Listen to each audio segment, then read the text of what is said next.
Hello YouTube, Dave here again. Today I've got some new pickups to add to my collection here. Some of the things that I've added to my collection recently is not going to appear in this video because I've already done like a video on them, like the 50th anniversary Call of Cthulhu set. I just put out a video unboxing that or showing off the contents of that, so I don't really feel the need to include that in this video.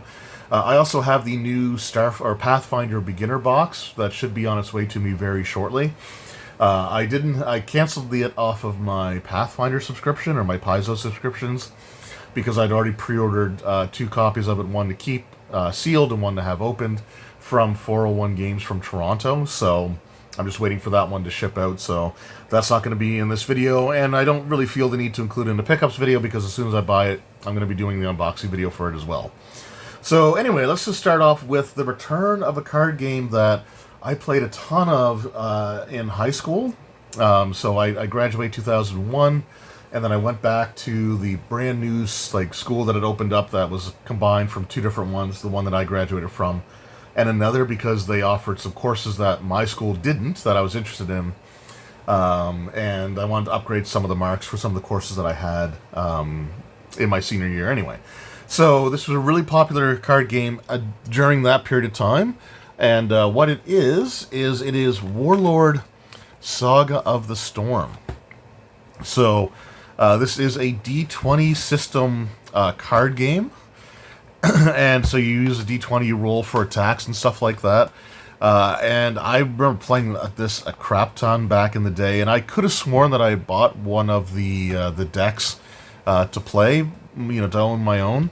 But I couldn't find it. Like, I found all my other card stuff, all my Magic the Gathering, my the Call of Cthulhu card game that I had before, or that I inherited from a buddy of mine, including some of the stuff that I had, just on my own before that. So like all the stuff and the Warlord stuff wasn't in there. So I must have just been borrowing people's decks. But this is a sealed booster box. I do have another booster box that has been ordered from Giant Robot that I'll be picking up, and that one I'll be opening up. I might even open up the packs on camera to kind of see what we have there, although I don't know enough about the game to know what the really great cards are in that one, but it'll still be fun to do the opening. But for this game, as long as I'm collecting it, my plan is to have one booster box that I keep sealed and then one that I can open up. And that'll be sort of my plans for that. So, if these booster boxes start going up in value, I can eventually sell it off if I need to. And I don't have to worry about borrowing anybody's decks anymore because I do have the deck set. So this is all of the pre-made decks for the first set. And again, if a set of pre-made decks comes out for future sets, then I'll be buying those as well. But I'm just going to buy one copy of that and have all of the decks that I can have access to and use and play. So we got Necromancer, the Barbarian, we have the Dwarves, the Missionaries. I think it's sort of like a demonic one. They're sort of like an angelic deck. And Under the Blood Moon, I think it's just like aberrations type of thing. But yeah, so really, really cool stuff. I'll do a video on this at some point in the future as well. But yeah, I used to love this game. Like I said, kind of use the D20 system, and we'll talk about that more thoroughly in their own sort of separate videos. Up next, I've got some Paizo stuff here that my monthly subscription has come in.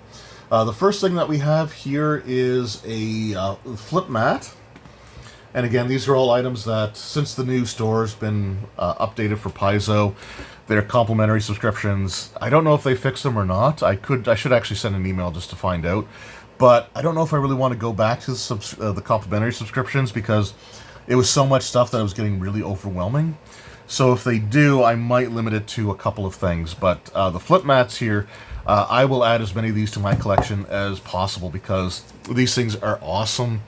I've designed an entire, my Starfinder, Pathfinder 2nd Edition campaigns have been built around what maps I could find and get inspiration from in my collection. So this is the Training Grounds one. You do have a jousting area. You got sort of a one-on-one combat pits here. You've got archery, and then you've got practicing stuff and sort of an internal building there as well. So really, really cool stuff.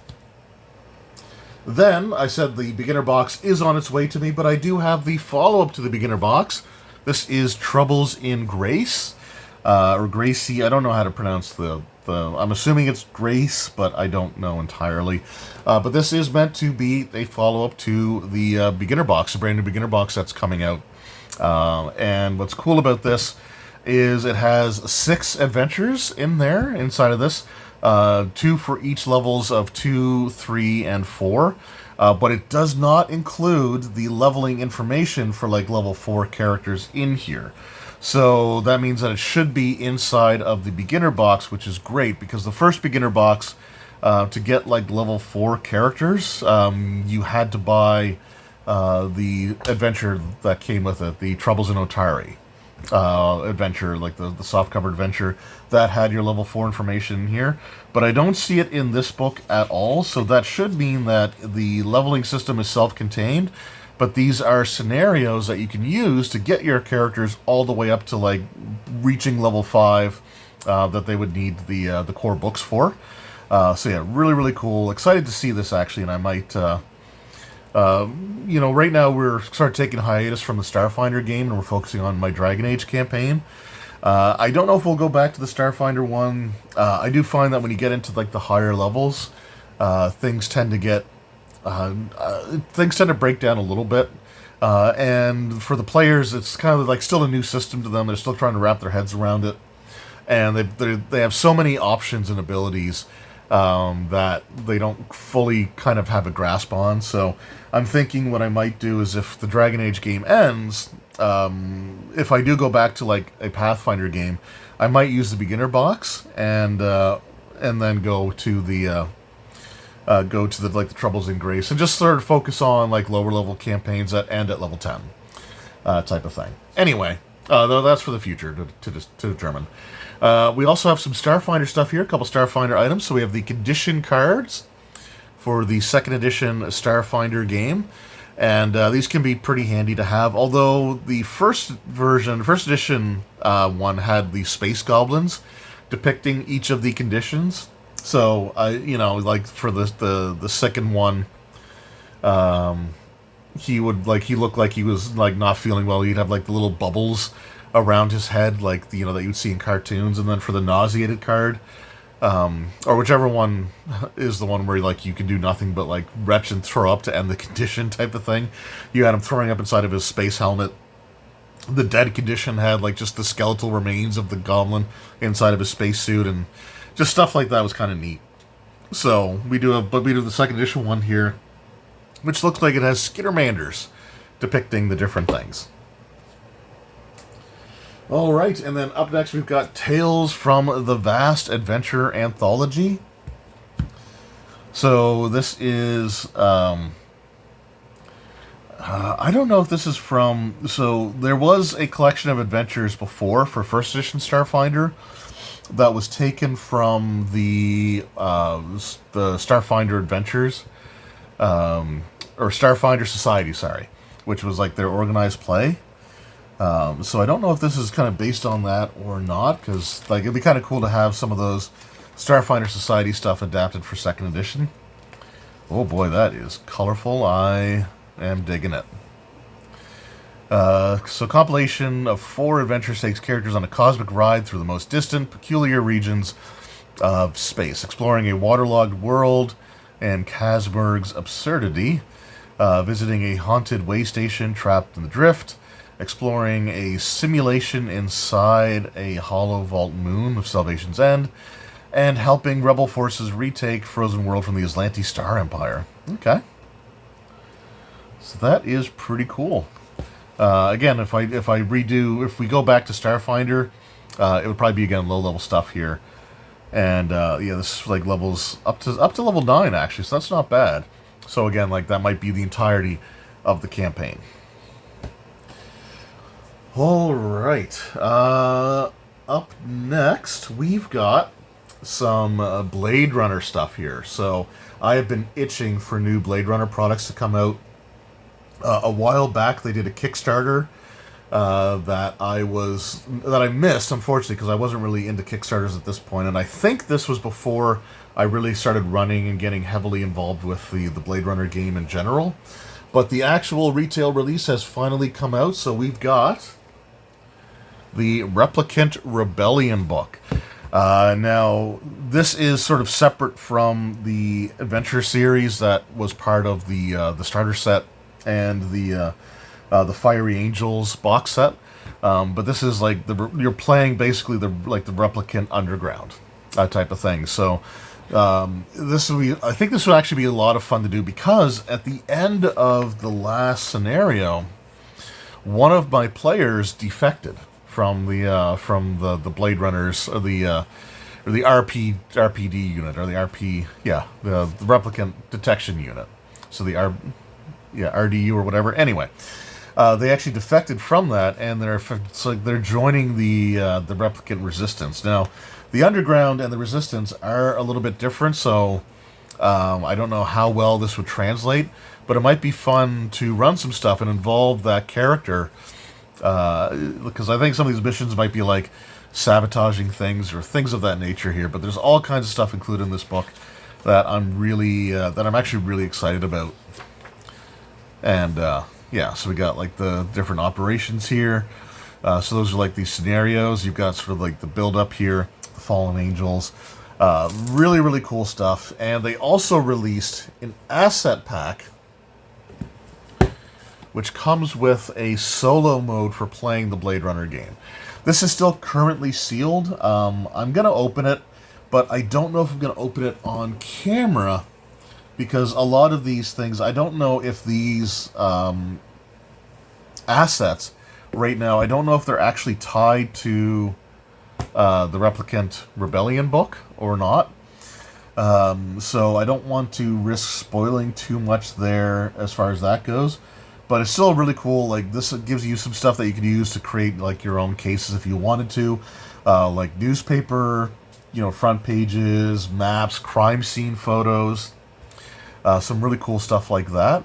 So yeah, this is anything to add to my Blade Runner game collection is highly, highly welcome. So we got those, and then the last few things are for Dungeons and Dragons, but nothing current or new. But just some things that I kind of wanted to go back and re-add to my collection here. So, one of the things that I want to start getting back into is physical game collecting, physical video game collecting, in particular for like the Dungeons & Dragons brand, just for the consoles that I have. So, I actually pretty much already have most of everything, although one of them is not for a console that I own, but there's a bit of a story behind that. The only other thing that I'm really looking for right now is the Super Nintendo Eye of the Beholder. And I do want that to be complete, but there is a company that I found that does reproduction boxes and manuals.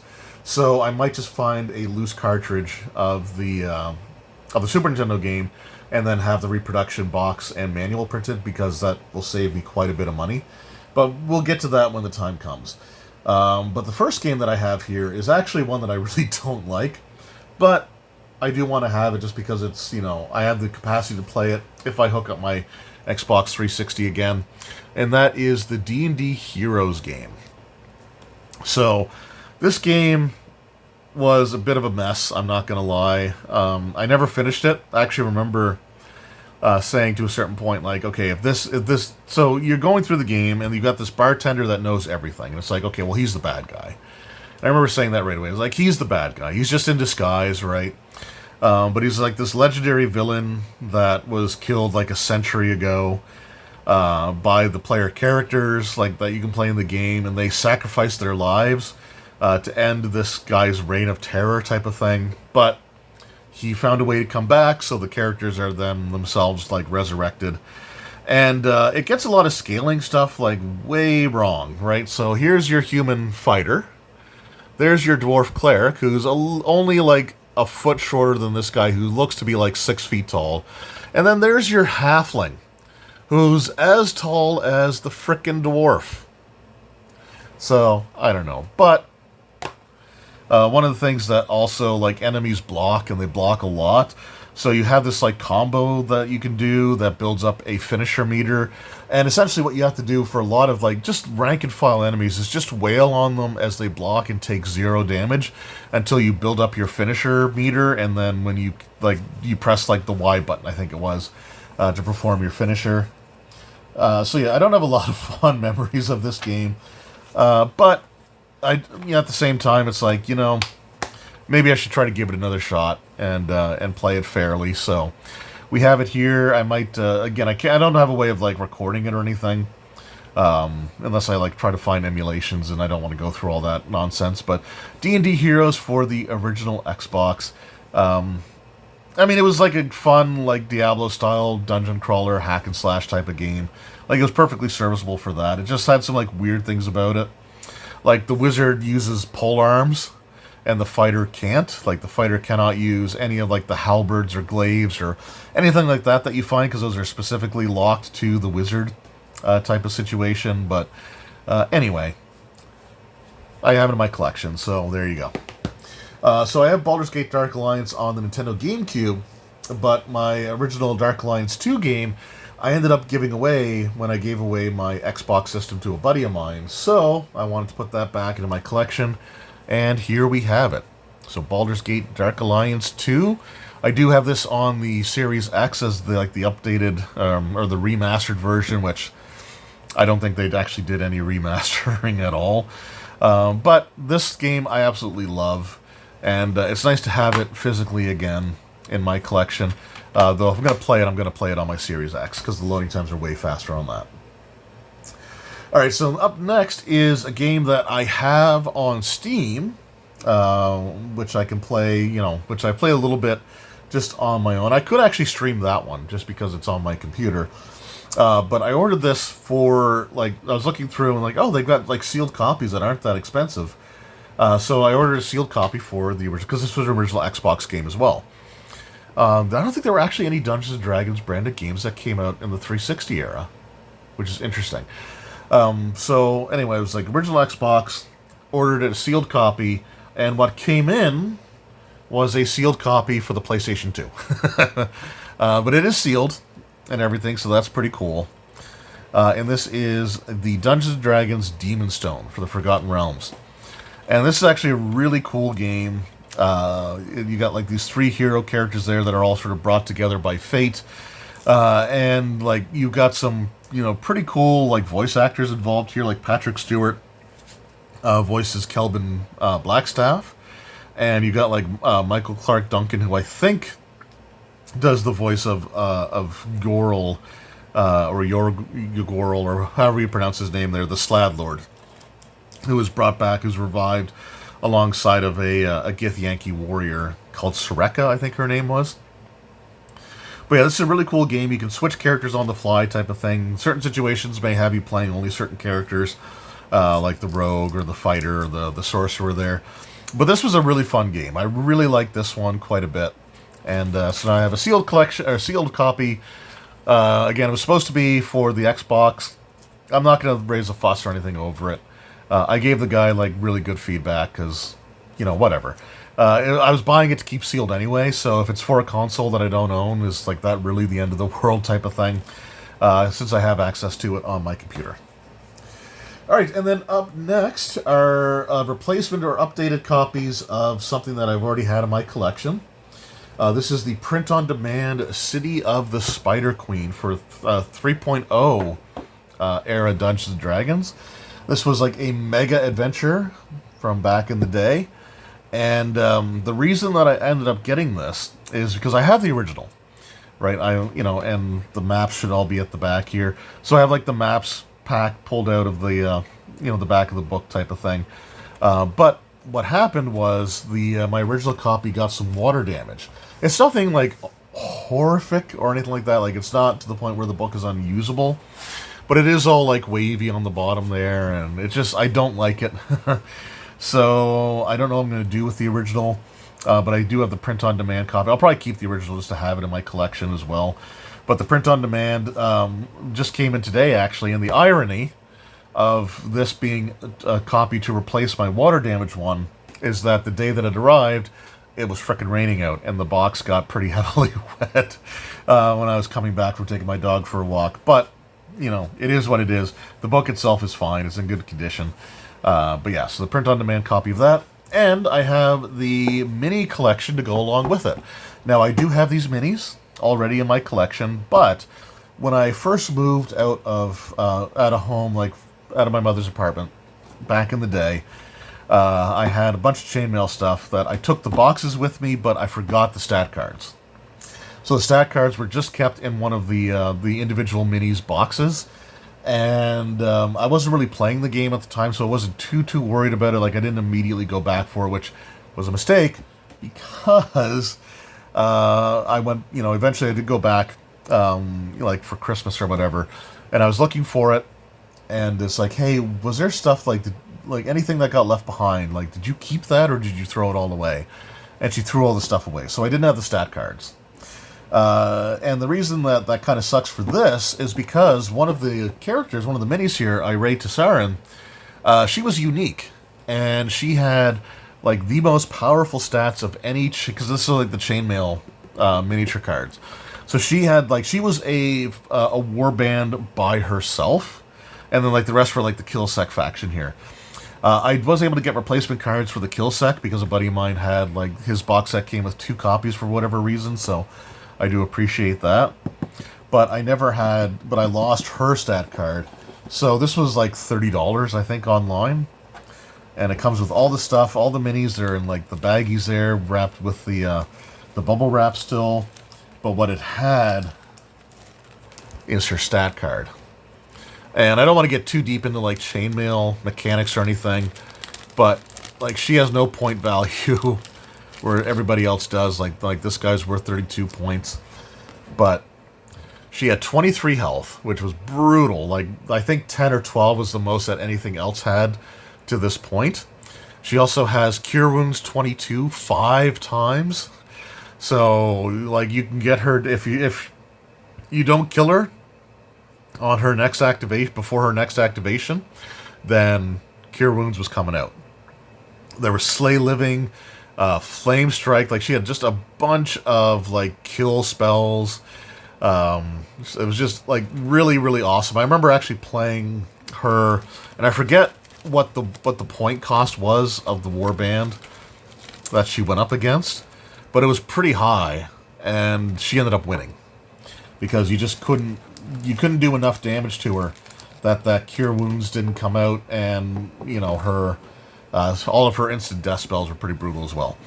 So anyway, those are the latest additions to my collection. So some video game stuff that we've got here, some Blade Runner, some Pathfinder, some Starfinder, some 3rd edition era Dungeons & Dragons stuff.